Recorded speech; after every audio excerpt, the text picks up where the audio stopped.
তাহলে দেখো এবার আজ আমরা যে ভয়েস চেঞ্জটা করব সেখানে ভার্বাল নাউন থাকবে এবং তার সঙ্গে থাকবে প্রেপোজিশন এবং অবজেক্ট। তাহলে দেখো, we saw the feeding of the Tigers, আমরা বাঘেদের খাওয়া দেখলাম।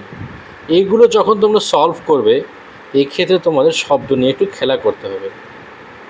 তাহলে আমরা বাঘেদের খাওয়া দেখলাম, বাঘরা তো যখন শিশু অবস্থায় থাকে তাদেরকে খাওয়াতে হয়, তাহলে খাওয়াই কে? হয় তাদের মা, অথবা যদি চিড়িয়াখানায় হয় তাহলে জু কিপার্সরা খাওয়াবে।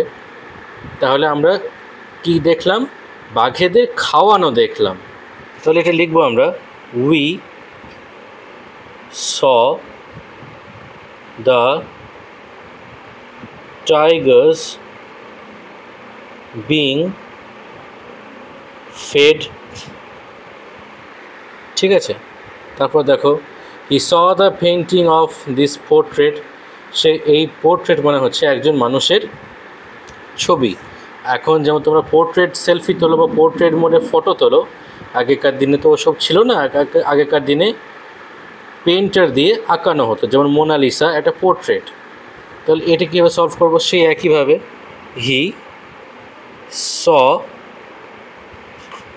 দ্য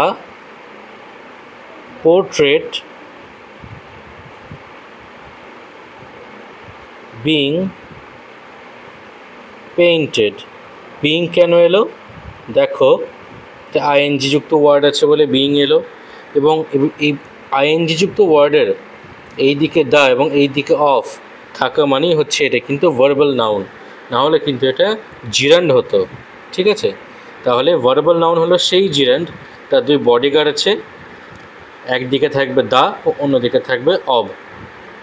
তারপর এটা একটু বড়, দেখো, we saw the manufacturing of the smartphones, আমরা স্মার্টফোন বানানো দেখলাম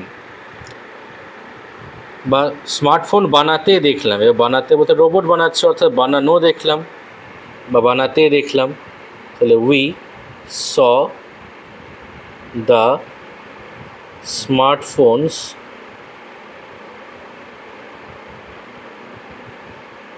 বিং